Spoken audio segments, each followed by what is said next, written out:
Okay,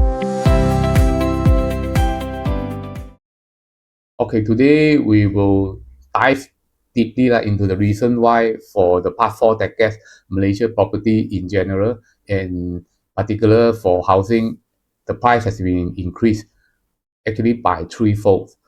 So the main reason is this rapid urbanization. And then second is a rapid GDP growth. And number third is a rising household income, and all one, two, and three combined has increased the demand of the housing. So while the supply is remain challenging during that time. So why rapid urbanization will be the most? Because during independence, a lot of Malaysians still living in squatters or kampong area. So government to make initiative to have better town planning during that time. So start to build a big township that we are familiar nowadays. For example, the PJ during the late 70s, and a lot of area in Kuala Lumpur also lah. So I still remember during my school time, I was living in KL. During my school time in late 80s and 90s, there are still quite common scenes. You see a lot of house, squatter house around KL area. No matter where you go, Cheras, Kepong, or Sri Petaling, Sri Kembangan. And starting from 2000, we start seeing less and less. And this rapid urbanization has pushed the developer to build a lot of new housing scheme, and people start buying into the house during the time. So also the GDP growth during the starting from I think early 80s, Malaysia moving from the plantation export oriented towards manufacturing export under the leadership of Prime Minister Tun Mahathir during that time. So the GDP growth we are talking during that time was not 5% that we normally hear now. It is actually 10, 12. I remember during the secondary school, 12%, 13% is quite often also heard about that. So just a case in point, 8% GDP growth continue for 7 years. Basically, it double up the GDP of the entire country by one fold. So you can just imagine, let's say 12% in about 10 years like that, it can double twofold. So this increased by a lot. But today's topic is not about these four factors. We are dive into the even bigger power of why increased housing is due to this factor. The factor I'm talking about is the interest rate. So just case in point, use a example. Let's say a house price at 500,000 and I pay down payment 10%, loan 90%, and then for 30 years. So let's say we do a 5.5% interest rate. Every month we pay 2,560 roughly. So just imagine, let's say this 5.5% drop by 1%, it becomes 4.5. So the monthly payment will become cheaper. So 2280 instead of 2555. So it's a saving about 275, or put it into a percentage, about 11%. A lot, 11%. So we do a scenario here. Let's say we have just back to the charges now.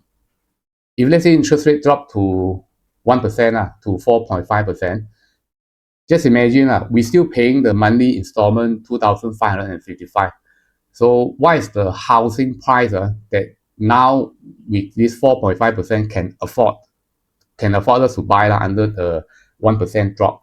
So this is the scenario. Same monthly payment 255.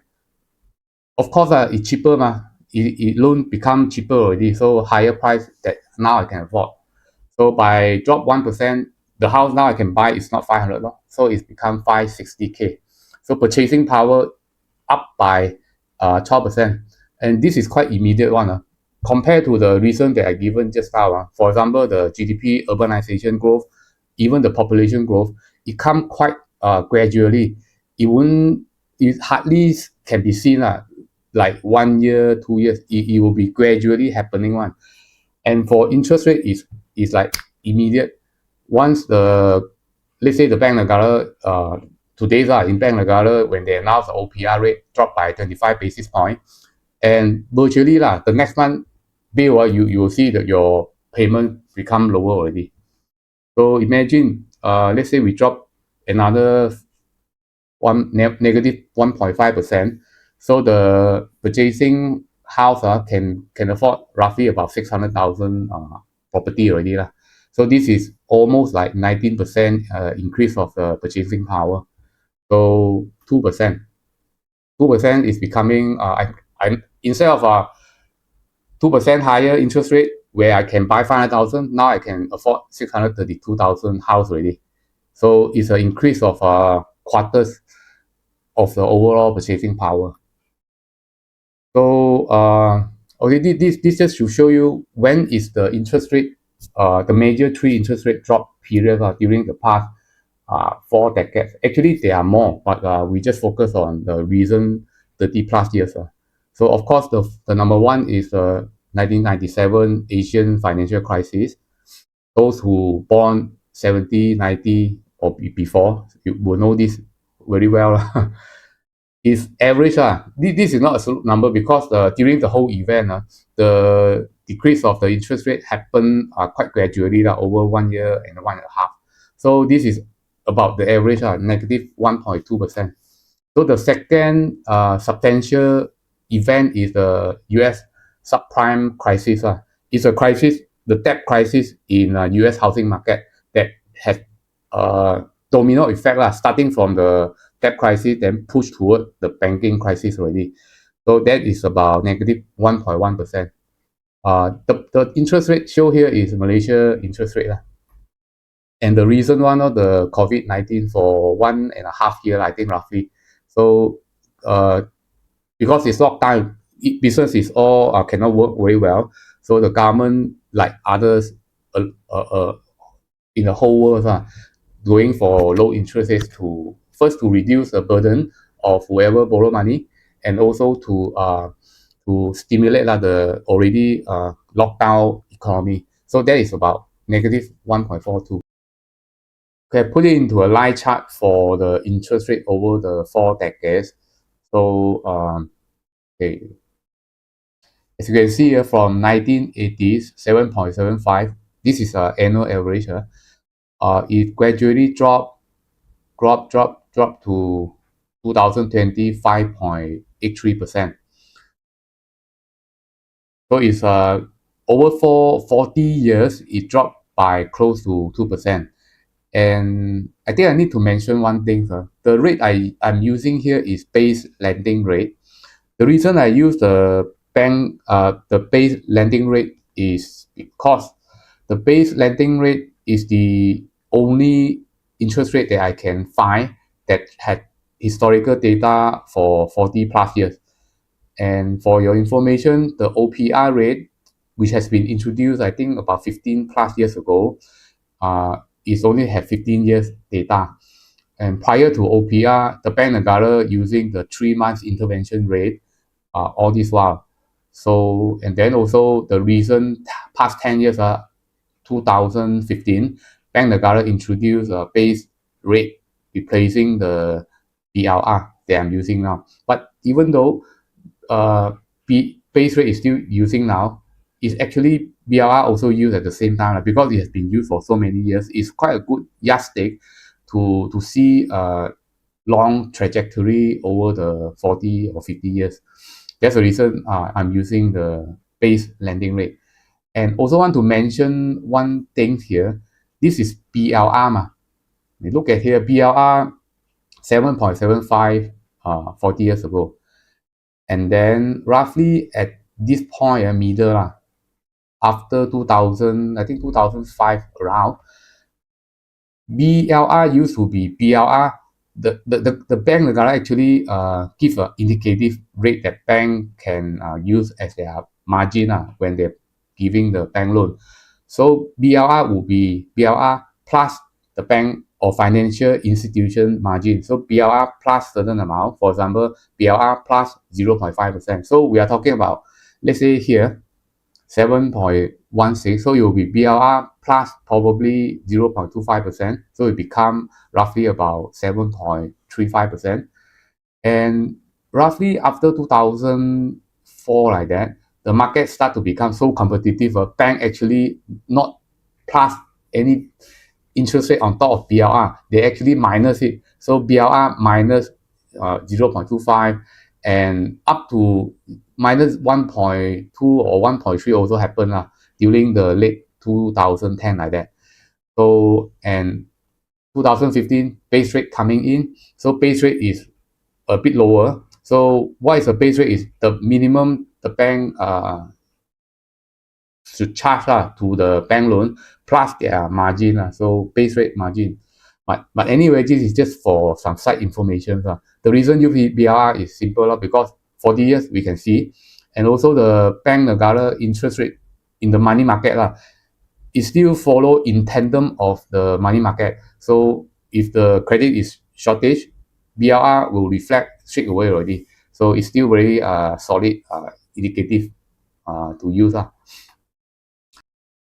So if let's say we do a wrap up here, so 40 years, let's say divide by two portions. The first portion, first half, this is very common, BLR plus the margin. So the effective housing loan rate is actually higher, which is, let's say, take example, 7.16 plus 0.5%. So it will end up 7.66%.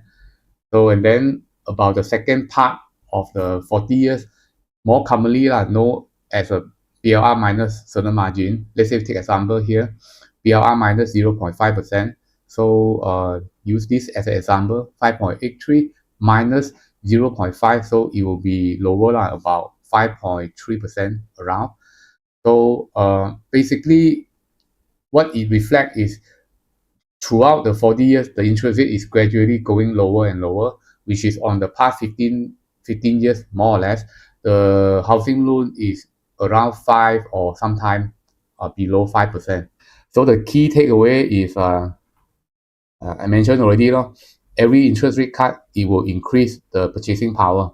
So to how long a purchasing power can last, since interest rate is so useful, when we reducing the interest rate, the money become cheaper and it will spur the demand of property or any other things, car also the same, long big ticket item.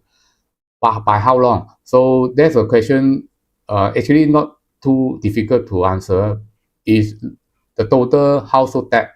So when it comes to a saturated point, for example, let's say the household debt is reaching above 100% over the GDP of a country, then it is a clear indicative that the credit level of the household is quite saturated and peaked already. So anything going above that, it will be it might happen negatively if, let's say, some financial downturn happen.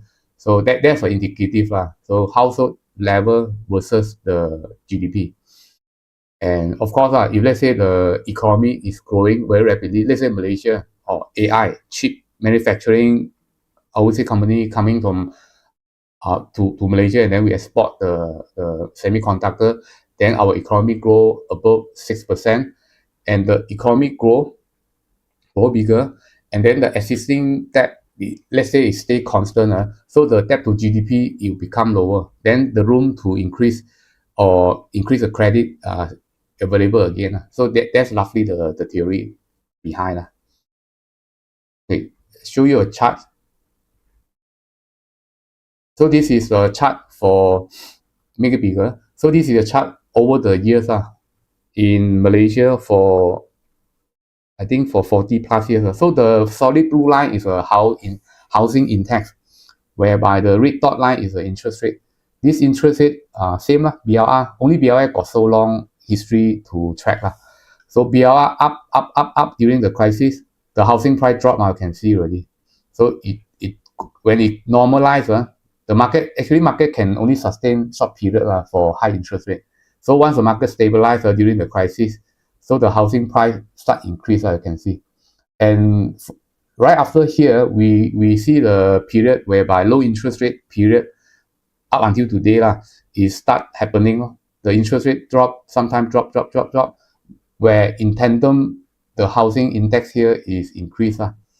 So over the 40 years, roughly three, this is average. Over the 40 years is three-fourths. So that is the pictures for some history in Malaysia housing market overall. One thing to mention before I end this chart is the housing index here is I extract from FRED data lah. So do some justification because housing index usually they renew every 10 years. So this is already adjusted. So we can see a continuously comparison. So I think that's it for today. Thank you.